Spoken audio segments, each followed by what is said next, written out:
Welcome back to the Healthy Commute. Dr. Dan with Dr. Pascal. So today we want to address the Denneroll, and which people sometimes call the dinner roll, or all kinds of different names, but it's spelled Denneroll, D-E-N-N-E-R-O-L-L. So Correct. Denneroll.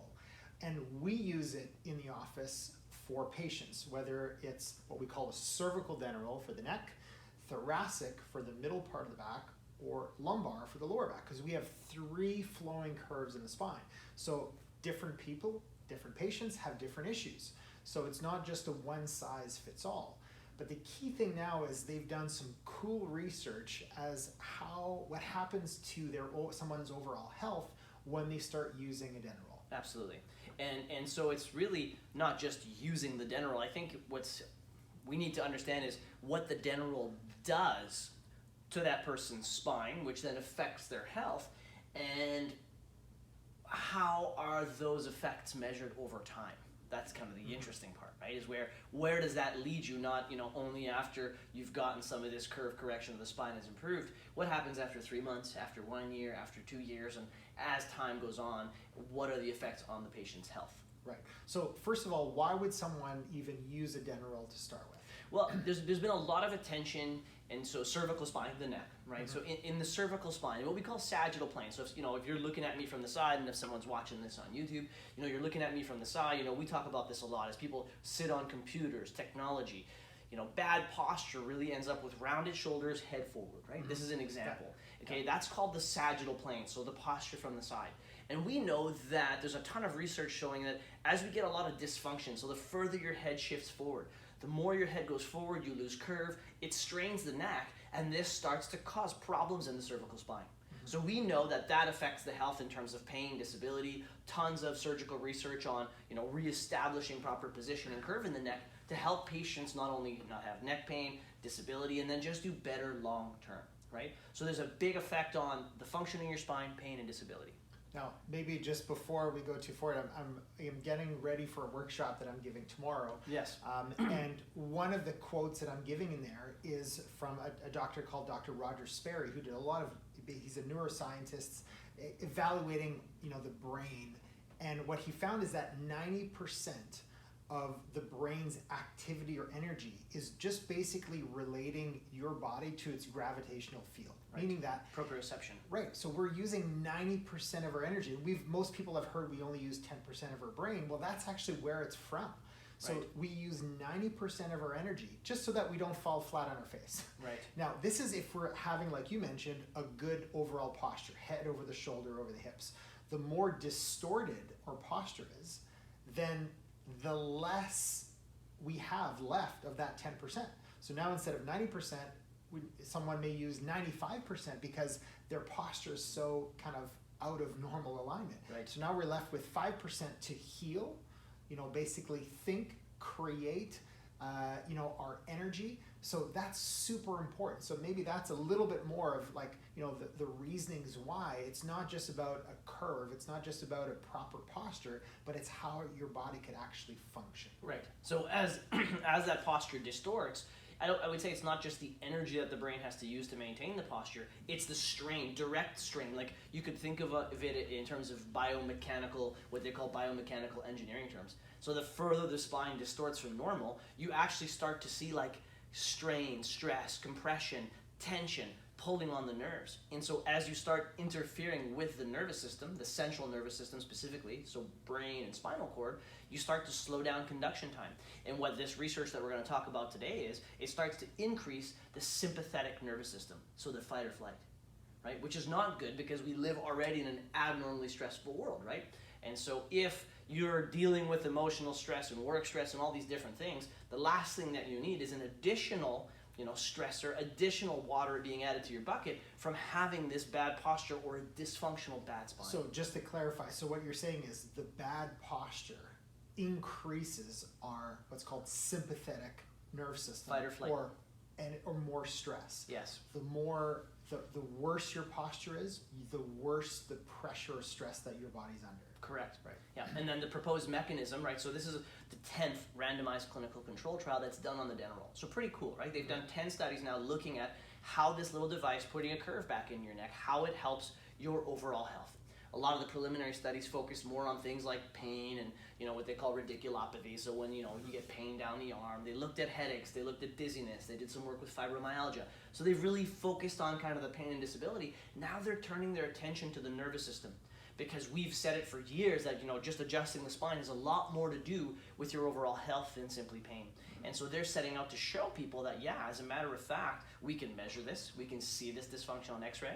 So you can measure people that have bad posture, head forward, loss of curve. You can put a curve back in, you can re-x-ray, remeasure, and then take these different health indicators like autonomic nervous system function, right? Like different motor control issues, balance, proprioception, being able to reposition your head and show that, there's a direct link between the amount of dysfunction in the neck and how dysfunctional your nervous system is and your motor control. Okay, so maybe let's talk about what they found, especially as it relates to what we talked about, the sympathetic versus what's called the parasympathetic. Right. Parasympathetic is basically how your body is sleeping, healing, recovering. Right. So it's basically the fight or flight or the healing. So think of it, you're walking down the back alley, you're breathing, you're having a great day, a dog starts to chase you, your body will automatically change from that parasympathetic to that fight or flight. Now, what's a lot of people are doing is they're stuck in that kind of stressful state all the time. So let's talk about what's happening when these people are using the Denneroll for long term. Okay, so this is how they found the findings. First of all, the study design, really important. So you have 110 people, you split them into both individual groups, okay? So the individual groups get a 3-month care plan where they get seen 3 times a week, and they're getting different treatments, okay? So both groups get the exact same treatments, like they're pushing on the spine, doing different things to help the spine 3 times a week for 3 months. One group gets a Denneroll, one group does not. So you call it the intervention or Denneroll group versus the control group. So then when we remeasure them, so you measure them at baseline, the day they come in, at 3 months after their care plan, then they stop seeing them, and then they bring them back in a year later to measure them again. So you're doing what's called a long-term follow-up. Now the only difference between the two groups, the only difference is the addition of this neck roll, okay? And so the very first thing they want to do is to measure sympathetic nervous activity, so the fight or flight response. They measure it through the skin. They call it a skin response. So to make sure that people are at baseline, they put them in a room, 20 minutes, acclimated, same temperature. They're asking them not to eat certain foods, no coffee, no exercise a few hours before the study protocol. They measure their sympathetic system, okay? And so they measure, again, baseline, 10 weeks, and 1 year. And when you're at rest, you don't want to have an active sympathetic nervous system. Like if you're sitting in a quiet, dark room with zero stress, you should be very parasympathetic, rest and digest dominant. So you should have a quiet sympathetic nervous system. Right. And if your sympathetic nervous system is jacked up, well, that's not a good sign for your overall health. Okay. And so how we measure it is amplitude, so how big the spike is on the graph. So the bigger the spike, the more active you are. Okay. So amplitude is the height of the spike. And then latency, so the time that it takes for your sympathetic nervous system to kick in. In other words, if it just takes a millisecond, it's very fast. It means, again, you're amped up and you're active, and that's not a good thing. So a quiet nervous system at rest would be a low amplitude, so you get a small spike, and it would take long, so a longer latency. And so what they found was, obviously at baseline, both groups are similar. At 3-month follow-up, already the group that got the Denneroll had curve correction in the neck. The group that got no Denneroll, no curve correction. So their neck looks identical. Sure, they might feel better. They might feel a little bit better in pain, which they do. They show that. So they have good pain results. Their disability's down, but their curve looks the same. Okay, so let's take a break there. So key thing. Yes. So both groups are getting adjusted. Yes. They're both getting adjusted. Yes. The only difference is one group is using a Denneroll. Correct. So after 3 months, one group, their curve correction that are just getting adjusted are not getting the same changes into their curve.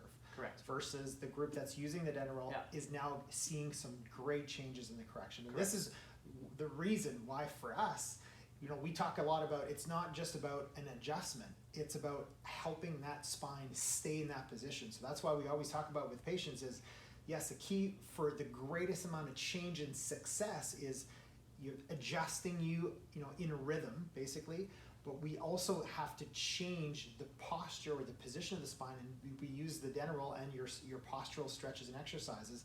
And then we also have to break bad habits. I don't know if they talk about it on there, but those are the 3 things that we kind of use, but they're only using the 2, and just with that Denneroll, they're seeing the great changes. Well, they do talk about, they don't specifically say what they teach them, but they do say that at the end of the 3-month care plan, they give them recommendations for home.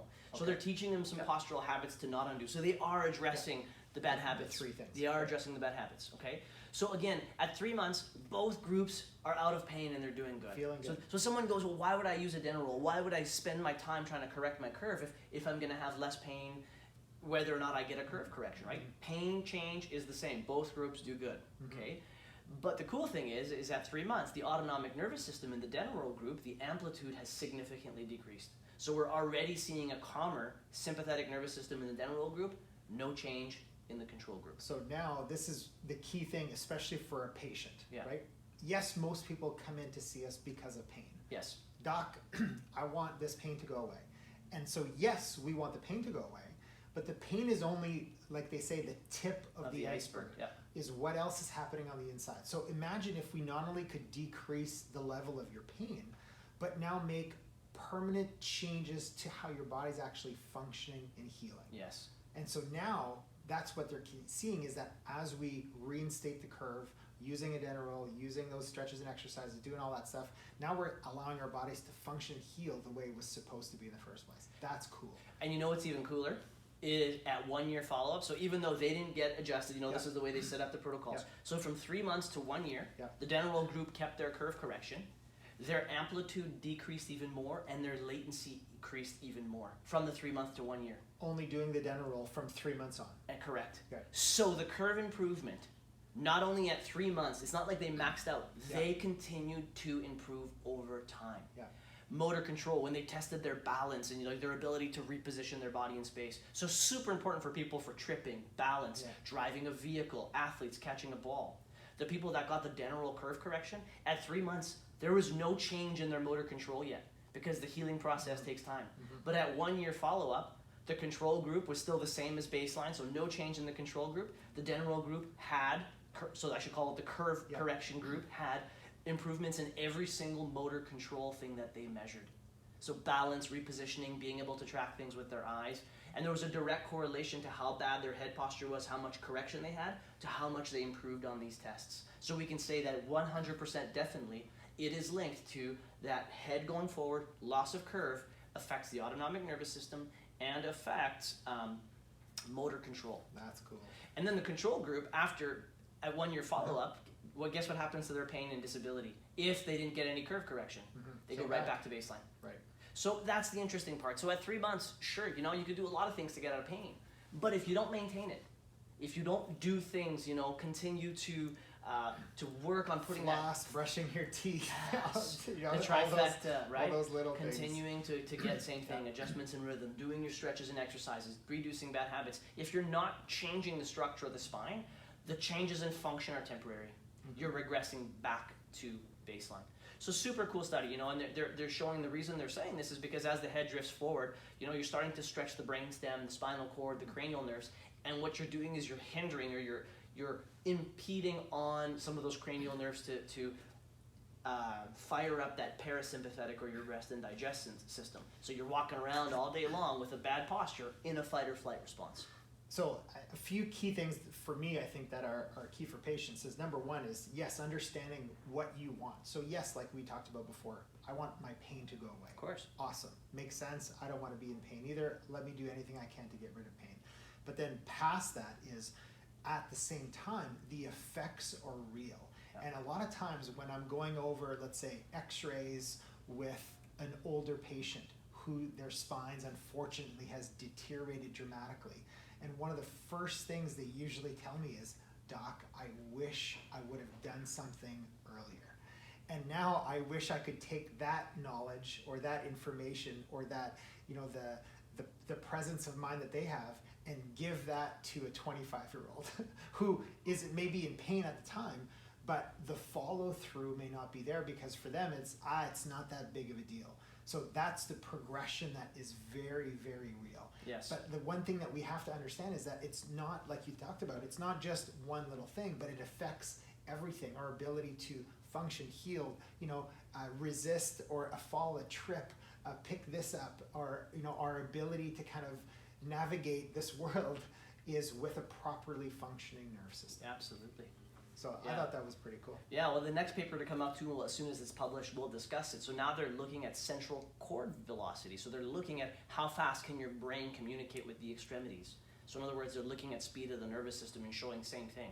As the head goes forward, as you lose your curve, you're now starting to slow down the flow of information from brain to body and then body back to brain, vice versa. So yeah, it's really cool. And I think when we kind of go through this, I think one thing to kind of really understand too is that the body was always designed to work well. Yes. So that's the normal. And Yes. what normally happens is over time, that decreases. So what we're really studying is people that have decreased. Yes. Right? We're just trying to help the body get back to its original state, which is great. It's not a miracle to help them go from their injured state to their regular state. That's just normal. Right. Right? And so what we're doing these studies, it's a little bit funny sometimes to really, this how cool that the brain could actually work. Well, no, actually, that's just normal. That's just the brain. That's just the speed of the brain. That's how it's supposed to And our job is to truly just help the spine, remove interference or be back into its position, so that you can function at your best, right? And this is just a perfect example of how that happens and how we can measure it. So I think you probably detected a little bit of passion when we talked about this today, because of how strongly we understand this, but also how much we hope that our patients could even understand a little bit of it. Yes. So that they could then kind of do what they need to do to reach their max. Yes. Basically, right? Yeah. So hopefully that answered some questions or interested you enough to understand maybe, okay, now I may need to kind of get back to doing my Denneroll on a more of a consistent basis, not just until my pain goes away, but to continue to do it so that your health in your life can be as great as possible for as long as possible. So again, same thing. If you have questions, concerns, you can reach out to us, 204-474-1159, email info@linowoodschiropractic.com. And we hope that you have a great rest of your healthy commute.